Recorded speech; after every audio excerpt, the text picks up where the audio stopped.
வணக்கம்.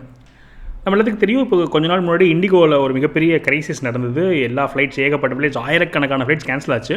அதுக்கு ஒரு நடவடிக்கை என்ன பண்ணியிருக்காங்கன்னா, 3 புதிய ஏர்லைன்ஸுக்கு சென்ட்ரல் கவர்மெண்ட்டோட ஏவியேஷன் மினிஸ்ட்ரி என்ஓசி கொடுத்துருக்குறாங்க. இது வந்து நம்ம ஏவியேஷன் இண்டஸ்ட்ரியே கொஞ்சம் பெரிய லெவலில் மாற்றக்கூடிய ஒரு முடிவு தான். அது என்னங்கிறத இந்த வீடியோவில் பார்க்க போகிறோம். இந்த வீடியோ என்னெல்லாம் பார்க்க போகிறோம்னு சொன்னால், இதோட பேக்ரவுண்டு எதனால் இந்த மாதிரி மாற்றம் ஏற்படுத்துச்சுங்கிறது ஒன்று. அதுக்கப்புறமா என்ன அந்த 3 ஏர்லைன்ஸ், என்ன கம்பெனிஸ் அது, அப்புறம் இப்போ அது கொண்டு வரதுனால தேவை என்ன, அது ஒன்று பார்க்குறோம். அதுக்கப்புறமா அந்த 3 ஏர்லைன்ஸோட டீட்டெயில்ஸ், அதாவது எங்கே அது ஆப்ரேட் பண்ண போகுது, எப்போ அது வந்து ஆப்ரேட் பண்ண போகுது, என்ன பேக்ரவுண்டு, என்ன மாதிரியான ஃப்ளைட்ஸு, அதை பற்றி ரொம்ப டெக்னிக்கல் கிடையாது, நம்ம யூசேஜுக்கு தகுந்த போல் அதோடைய டீட்டெயில்ஸ் பார்க்க போகிறோம். அதுக்கப்புறமா அவங்களுக்கு என்ன சேலஞ்சஸ் இருக்குது, ஏன்னா ஏற்கனவே நிறைய வந்து லாஸ் ஆகிருக்கு, இவங்க 3 பேருக்கு என்ன சேலஞ்சஸ் அகெட்டாக இருக்குது அப்படிங்கிறத பார்த்துட்டு கடைசியில் என்னோடய ஒப்பீனியன் கொஞ்சம் ஷேர் பண்ணிவிட்டு அதோட இந்த வீடியோ க்ளோஸ் பண்ணிக்க போகிறோம். நான் உங்கள் மணியன் கோபி, நீங்கள் பார்த்துட்டு இருக்குது பாசிட்டிவ் பாலிடிக்ஸ். ஒருவேளை நம்ம சேனல் சப்ஸ்கிரைப் பண்ணால் பார்த்துக்கிங்க பட்சத்தில் சப்ஸ்கிரைப் பண்ணி பெல் ஐக்கன் கிளிக் பண்ணிக்கோங்க. ஸோ தான் அடுத்தடுத்து போகிற வீடியோஸ் உங்களுக்கு வந்து சேரும். ஸோ முதல்ல நம்மளுக்கு தெரியும், இந்த மாதிரி இண்டிகோ தான் வந்து நம்மளுடைய நாட்டோடைய மிகப்பெரிய ஒரு ஏர்லைன். இப்போ ஷேர் வச்சு பார்த்தோன்னு சொன்னால் அவங்க கிட்டத்தட்ட ஒரு 65% மார்க்கெட் ஷேர் வச்சுக்கிறாங்க. அதுக்கப்புறமா ஏர் இண்டியா, அவங்க ஒரு 20-25%. ஸோ ஓவரால் இவங்க தான் 90% ஆஃப் தி மார்க்கெட் ஷேர். இவங்க 2 பேர் தான் டூவோபோலின்னு சொல்லி சொல்கிறோம். மோனோபோலிக்கு பதிலாக மோனோபோலினா 1, டூவோபோலினா 2. இவங்க 2 பேர் தான் நம்ம நாட்டோட மொத்த ஏர்லைன் இண்டஸ்ட்ரியுமே மேனேஜ் பண்ணிட்டு இருக்காங்க, டொமஸ்டிக் ஏர்லைனை. அப்போது இவங்களுக்கு ஏதாச்சும் பிரச்சனை வச்சுன்னா நமக்கு பெரிய பிரச்சனை ஆகுது இல்லையா, அது ஒன்று. அப்புறம் நிறைய ப்ரைஸ் ஹைக் பண்ணுறாங்க. இப்போ கூட இவங்க என்ன பண்ணாங்கன்னா, இந்த இண்டிகோ கிரைசிஸ் வரும்போது கூட ஏர் இண்டியா என்ன பண்ணுறதுன்னு சொன்னால், இந்த காரணத்தை வச்சு ஃப்ளைட்ஸ் ப்ரைஸ் ஜாஸ்தி பண்ணுறது, கும்பமேளாவுக்கு வந்து நிறைய டிமாண்ட் இருக்கணும்னு அதுக்கு வந்து கச்சாமுச்சான் ப்ரைஸ் ஹைக் பண்ணுறது, இந்த மாதிரிலாம் பண்ணிட்டு இருந்தாங்க. அப்போ ஒருத்தர் என்ன பண்ணுறீங்கன்னா, கவர்மெண்ட் உள்ளே வந்து இப்படி பண்ணக்கூடாதுன்னு சொல்லி ரூல் போட்டு சரி பண்ண வேண்டியிருக்கு. அப்போ இது எதனால் ரொம்ப ஜாஸ்தி நடக்குதுன்னு கேட்டிங்கன்னா, டூவோபோலினால். ஏன்னா வேறு யாரும் இல்லை, அப்போ இவங்கள தான் நம்பி இருக்க வேண்டியிருக்கு. அப்படிங்கும்போது இப்போ இந்த வாட்டிலாம் பார்த்தோன்னா இண்டிகோ டேரெக்டாக கவர்மெண்ட்டுக்கு எதிராக தான் வேலையே பண்ணிச்சு. நம்ம இண்டிகோவில் என்ன பிரச்சனைங்கிற டீட்டெயில்டு நான் ஒரு வீடியோ போஸ்ட் பண்ணியிருக்கேன்.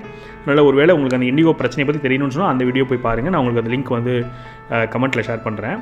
அது ஒன்று. அப்புறம் நம்ம சொன்ன மாதிரி டே டு டே ஆக்டிவிட்டியே வந்து டிஸ்டர்ப் ஆகிடுது இந்தியாவில். நிறைய பேர் கல்யாணம் மிஸ் பண்ணாங்க, நிறைய பேர் மீட்டிங்ஸ் மிஸ் பண்ணாங்க, இன்டர்வியூஸ் மிஸ் பண்ணாங்க. அப்போ இவ்வளோ பிரச்சனை இருக்குது. அதனால் நம்ம வந்து இதில் ஒரு முடிவு எடுத்தே ஆகணும். அதோட ஒரு முடிவு தான் வந்து இந்த மாதிரி 2-3 புதிய ஏர்லைன்ஸ்க்கு வந்து என்ஓசி. அதில் ஒரு கம்பெனிக்கு வந்து ஏற்கனவே என்ஓசி கொடுத்துட்டாங்க. இப்போ ஷங்க் ஹேர் அப்படின்னு ஒரு கம்பெனி, ஒரு ஏர்லைன். இதுக்கு முதல்ல என்ஓசி கொடுத்துட்டாங்க, ஆனால் ஆப்ரேஷன் சர்டிஃபிகேட்டில் இனிமேல் தான் வரப்போகுது. அப்புறமா வந்து அல் ஹிந்த் ஏர் அப்படின்னு ஒரு ஏர்லைனு, அப்புறம் ஃப்ளை எக்ஸ்பிரஸ். இந்த 3 புதிய ஏர்லைன் இனிமேல் நம்ம வந்து யூஸ் பண்ண போகிற பேர்களில் இந்த 3 பேர்கள் இனிமேல் வரப்போகுது. இவங்க 3 பேர் தான் புதுசாக ஆரம்பிக்கப்பட போகிற ஏர்லைன் கம்பெனிஸ். ஸோ இப்போ எதுக்கு பண்ணுறோம் அப்படின்னு கேட்டிங்கன்னா, ஏன் முக்கியம்னா, ஃபஸ்ட்டு பிரச்சனை வந்து நம்மளுக்கு ஏற்கனவே இந்த பிரச்சனையை கண் முன்னாடி பார்த்துட்டோம், இண்டிகோ பிரச்சனை. அது ஒரு ரீசன். அதுக்கப்புறமா 2030 என்ன ப்ரொஜெக்ட் பண்ணுறாங்கன்னா, உலகத்திலேயே 3rd largest aviation industry India தான் இருக்க போகுது. அதுக்கு என்ன காரணம், நம்மளோட மிடில் கிளாஸோடைய வருமானம் கூடிகிட்ருக்கு. அதுக்கப்புறமா சீப்பர் ஏர்ஃபேர் நம்ம கொண்டு வரணும். ஏன்னா மக்களுடைய வாழ்வாதாரம் என்ன தான் கூடினாலும் அதே சமயத்தில் இதை வந்து அஃபோர்டபுளாக மாற்றணும். அப்போ அதுக்கு என்ன வேணும், காம்படிஷன் இருக்கணும். அது ஒரு ரீசன். டூரிசம் நம்ம நிறைய பில்டு பண்ணணும்னு நினைக்கணும். அப்படி டூரிசம் பில்டு பண்ணணும்னு நினைக்கணுன்ற பட்சத்தில் அந்த ஏர் கனெக்டிவிட்டி பெட்டராக இருக்கணும். அப்போ டிபெண்டன்சி கம்மியாக இருக்கணும். அது ஒன்று. இன்னொன்று வந்து ஏர்போர்ட்ஸ் நம்ம நிறைய பில்டு பண்ணுறோம், ஆனால் மெட்ரோ ஏர்போர்ட்ஸ் தவிர பாக்கி இருக்கிற ஏர்போர்ட்ஸோட யூட்டிலைசேஷன் கம்மியாக தான் இருக்குது. ஆனால் தேவை இருக்குது, ஆனால் யூட்டிலைசேஷனும் கம்மியாக இருக்குது. இது ரெண்டுமே வச்சுக்கோங்க. அப்போது அதையும் வந்து இந்த மாதிரி பெட்டராக இன்னும் 2-3 ஏர்லைன்ஸ் நம்ம இன்ட்ரடியூஸ் பண்ணும்போது என்ன ஆகும்னு கேட்டிங்கன்னா, கனெக்டிவிட்டியும் பெட்டராகும், அந்த ஏர்போர்ட்டோடைய யூட்டிலைசேஷனும் பெட்டராக இருக்கும், ஓவரால் எக்கனாமிக்ஸ்க்கும் இது பெட்டராக இருக்குங்கிறாங்க. இதெல்லாம் தான் வந்து இப்போது புதுசாக 3 ஏர்லைன் கொடுக்கறதுக்கான காரணங்கள். சரி, இந்த ஏர்லைன்ஸ் பற்றி என்னென்னு பார்த்தோன்னா, அந்த 3 சொன்னேன் இல்லையா. முதல்ல ஷங்க் ஹேருங்கிறது நார்த் இந்தியா பேஸ் பண்ண ஒரு ஏர்லைனு. ஸோ மேஜராக அவங்க நார்த்து கவர் பண்ணுவாங்க, மெட்ரோஸ் அஃப்கோர்ஸ் கவர் பண்ணுவாங்க. இது வந்து இவங்க தான் ஃபஸ்ட்டு வரப்போகிறது. 2026 வந்து இப்போ அடுத்த வர வருஷத்துலேயே இவங்க வந்து ஆப்ரேஷன் ஆகிடுவாங்கன்னு சொல்லி சொல்கிறாங்க. இது வந்து முதல். ரெண்டாவது அல் ஹிந்த் ஏர் அப்படிங்கிறவங்க வந்து கேரளா பேஸ்டு. அல் ஹிந்த் குரூப்புன்னு இருக்காமல் அவங்களுடைய ஏர்லைன் இப்போ என்ஓசி வாங்கியிருக்காங்க. இவங்க வந்து சவுத் இந்தியா கொஞ்சம் கவர் பண்ணுவாங்கன்னு சொல்லப்படுது. அப்புறம் இவங்களுடைய பிளான்ஸ் என்னென்னா, கல்ஃப் கூட கனெக்டிவிட்டி. நம்மளுக்கு தெரியும், கேரளாவில் அவ்வளோ தூரம் கல்ஃபில் வந்து வேலை பார்க்குறதுக்கு டிராஃபிக் அவ்வளோ இருக்குது. அதனால் அவங்க நேச்சுரலி அதை ஃபோக்கஸ் பண்ண போகிறதா சொல்கிறாங்க. 3வது ஃப்ளை எக்ஸ்பிரஸ். எனக்கு வந்து ஆக்சுவலாக ரொம்ப இன்ட்ரெஸ்ட் இந்த ஃப்ளை எக்ஸ்பிரஸ் மாதிரி ஒரு லோ காஸ்ட் கேரியர் தான். இவங்க எப்படி இருப்பாங்கன்னு சொன்னால், மேஜர் சிட்டிஸ் இல்லாமல் மற்ற Tier 2, Tier 3 சிட்டிஸ் கவர் பண்ணுற மாதிரியான ஒரு பிளான் வச்சுருக்கக்கூடிய ஒரு ஏர்லைன். நம்ம இது வந்து என்னோட கணிப்பு வந்து ஃப்யூச்சரில் இது ஒரு மிகப்பெரிய பிஸ்னஸாக இருக்க போது. ஏகப்பட்ட இந்த மாதிரி low cost carriers, Tier 2, Tier 3 cities connectivity ரொம்ப ஜாஸ்தியாக போகுது. அஃப்கோர்ஸ் இவங்க ரோடு சரி பண்ணுறாங்க, பட் இருந்தாலுமே இது வந்து ½ an hourங்கிறது இது மேட்சே பண்ண முடியாது. அதனால் வந்து அது அடுத்து வரப்போகுது. அதோடைய ஒரு ஏர்லைன் தான் ஃப்ளை எக்ஸ்பிரஸ். இப்போ உங்களுக்கு என்ன சேலஞ்சஸ் இருக்கலாம் அப்படின்னா, ஃபஸ்ட்டு பாயிண்ட் என்னென்னா, இவங்க எல்லாத்துக்கும் வந்து இந்த ஏவியேஷன் ATF அப்படிங்கிற ஃபியூயல் இருக்குல்ல, ஏவியேஷன் டர்பியூன் ஃபியூயல், இது வந்து பயங்கர டேக்ஸ். ஏன்னா நம்மளுக்கு நார்மல் எனர்ஜியே வந்து நம்மளுக்கு டேக்ஸ் அவ்வளோ இருக்குது, இம்போர்ட் தான் பண்ணுறோம். அப்போ இதுக்கு வந்து இன்னும் கொஞ்சம் காஸ்ட் ஜாஸ்தி. இது வந்து ஃபஸ்ட்டு சேலஞ்ச் அவங்களுக்கு. ரெண்டாவது, நம்ம பார்த்த மாதிரி ஏகப்பட்ட ஏர்லைன்ஸ் இதுக்கு முன்னாடி ஃபெயிலியர், கிங்ஃபிஷராக இருக்கட்டும், ஜெட்டாக இருக்கட்டும். இப்போ கிங்ஃபிஷர்லாம் வந்து அவருடைய ஃபெயிலியர் ஹிஸ்ட்ரியை வந்து அவர் ஒரு 4 மணி நேரம் பாட்காஸ்ட் ஜேர்னியில் சொல்லியிருப்பார். எனக்கு அந்த பாட்காஸ்ட் சொல்லணும்னு ஆசை. நம்ம ஏற்கனவே பேசியிருந்தோம். நான் வந்து பாசிட்டிவ் பாட்காஸ்ட் அப்படின்னு ஒன்று ஆரம்பித்து அதில் வந்து இருக்கிற பாட்காஸ்ட்டோட சம்மரி பண்ணணும்னு சொல்லி நம்ம பிளான் இருக்குது. அதை நான் இப்போ 2026 ஜனவரியில் அதை ஸ்டார்ட் பண்ணுறோம்.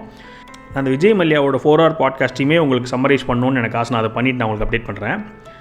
அதுக்கப்புறமா மெட்ரோ ஸ்லாட்ஸ் வந்து லிமிட்டடாக, ஏன்னா மெட்ரோ ஸ்லாட்ஸ் வந்து பயங்கர ஃபுல்லாக தான் இருக்குது. அதனால தான் இப்போ என்ன பண்ணுறோன்னு சொன்னால் நிறைய மெட்ரோஸ் வந்து எக்ஸ்பேண்ட் பண்ணணும். இப்போ சென்னையெலாம் பார்த்தோன்னு சொன்னால் டிமாண்ட் இருக்குது. ஆனால் Chennai metro is not fully எஃபெக்டிவ்னு வச்சுக்கோங்களேன். அதனால தான் இன்னொரு ஏர்போர்ட் பிளான் பண்ணிகிட்டு இருக்காங்க.